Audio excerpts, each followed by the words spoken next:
Assalamualaikum warahmatullahi wabarakatuh. Sahabat Islam sekalian, akhir zaman adalah masa penuh fitnah, pergolakan, dan pertempuran antara kebenaran dan kebatilan. Di tengah kekacauan itu, Allah akan mengutus seorang pemimpin dari keturunan Nabi Muhammad yang kita kenal dengan sebutan Imam Mahdi.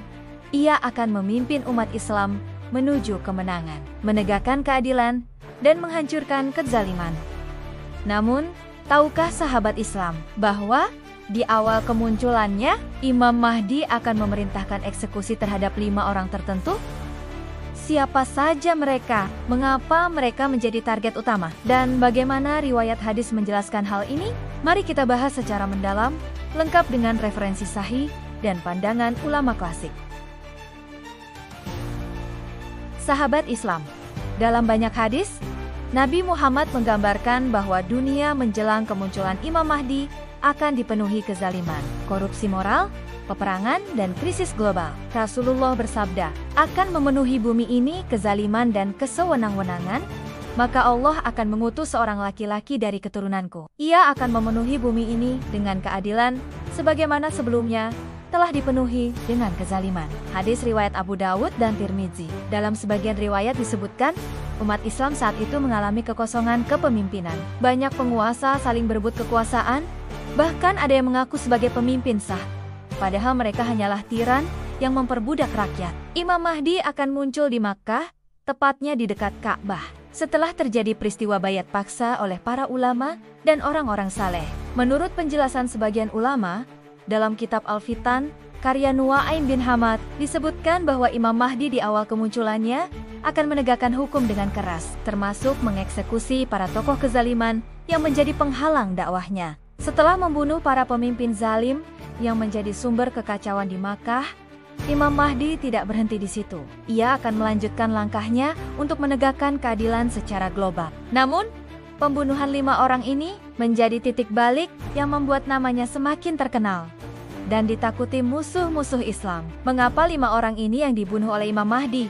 Para ulama seperti Ibnu Katsir dalam kitab Al-Bidayah wa An-Nihayah menjelaskan bahwa pembunuhan ini bukanlah pembunuhan sembarangan. Imam Mahdi tidak akan mengangkat pedang hanya karena dendam atau politik duniawi, tetapi 5 orang ini akan dibunuh karena mereka: pertama, mengkhianati amanah umat Islam; kedua, menyebarkan fitnah yang memecah belah umat; ketiga, menjadi simbol kezaliman di wilayah mereka; keempat, memiliki pengaruh besar terhadap kelanjutan kekufuran dan penindasan. Terdapat riwayat dari Ali bin Abi Thalib mengatakan, sesungguhnya Al-Mahdi akan membunuh orang-orang yang mengaku sebagai pemimpin tetapi menentang sunnah Nabi, dan ia akan menegakkan keadilan setelah sebelumnya dunia penuh kezaliman. Diriwayatkan oleh Abu Nu'aim dalam kitab Akhbar Al-Mahdi. Walau riwayat ini memiliki kelemahan sanad, banyak ulama menjadikannya sebagai penguat karena sesuai dengan gambaran umum hadis-hadis sahih lainnya tentang misi Imam Mahdi. Sebelum Imam Mahdi memimpin perang besar, ada 5 orang yang akan menjadi sasaran hukuman mati.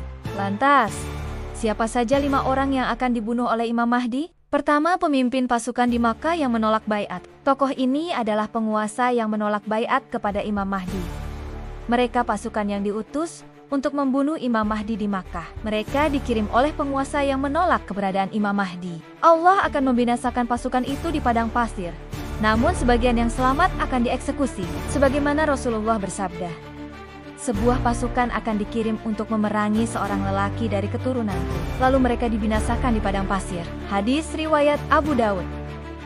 Kedua, penguasa yang menyatakan diri sebagai khalifah palsu. Sosok ini akan muncul di wilayah Arab dan mengklaim memiliki hak kepemimpinan atas umat Islam. Tetapi hakikatnya, ia hanyalah boneka politik. Mereka dikenal sebagai ulama suk atau ulama jahat yang menghalalkan kekuasaan tiran. Ia menjadi salah satu target pertama Imam Mahdi karena memutarbalikkan kebenaran demi kepentingan politik.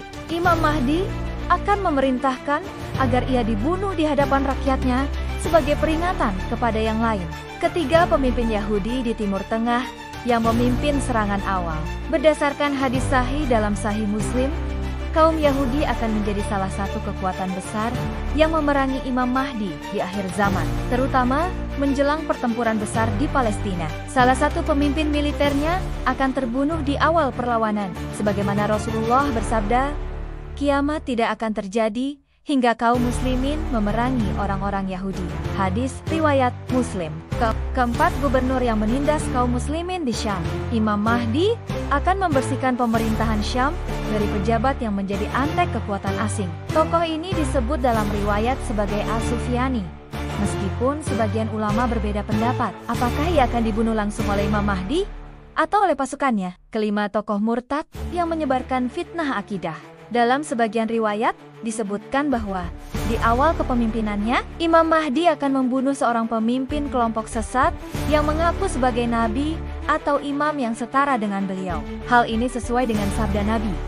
Akan muncul di akhir zaman para pendusta besar, masing-masing mengaku sebagai nabi. Hadis riwayat Abu Daud. Pembunuhan 5 orang ini akan memberi sinyal kuat bahwa Imam Mahdi bukan sekadar pemimpin spiritual, tetapi juga seorang panglima militer yang tidak segan menegakkan hukum Allah. Musuh-musuh Islam akan mulai menyiapkan strategi besar untuk menghentikan langkahnya, yang pada akhirnya akan mengarah pada 3 pertempuran besar di akhir zaman.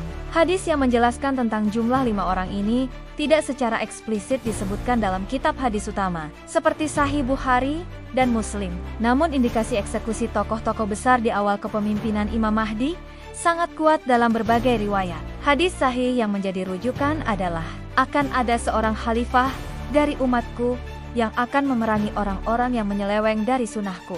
Hadis riwayat Ahmad dan Abu Daud. Syekh Mubarakfuri dalam kitab Tuhfatul Ahwazi menjelaskan bahwa memerangi di sini termasuk menegakkan hukuman mati bagi pemimpin makar yang menghalangi tegaknya syariat. Peristiwa ini menjadi pelajaran bahwa keadilan dalam Islam tidak hanya berhenti pada ceramah atau dakwah semata, tetapi juga memerlukan tindakan tegas terhadap pelaku kezaliman. Imam Mahdi akan menjadi contoh bahwa seorang pemimpin sejati harus berani mengambil risiko demi membela kebenaran.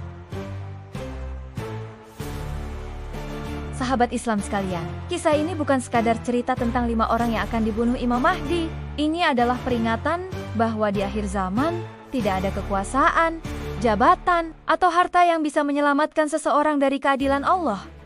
Imam Mahdi akan datang bukan untuk balas dendam, tetapi untuk memurnikan agama, menghancurkan kemunafikan, dan menghapus kezaliman dari muka bumi. Maka, pertanyaannya adalah, ketika saat itu tiba, di barisan mana kita akan berdiri? Di pihak Imam Mahdi atau di pihak mereka yang memeranginya? Semoga kita termasuk golongan yang mendapat hidayah dan diberi kekuatan untuk tetap teguh di jalan kebenaran. Jangan lupa like, subscribe, dan juga komen jika sahabat Islam merasa video ini bermanfaat. Wassalamualaikum warahmatullahi wabarakatuh.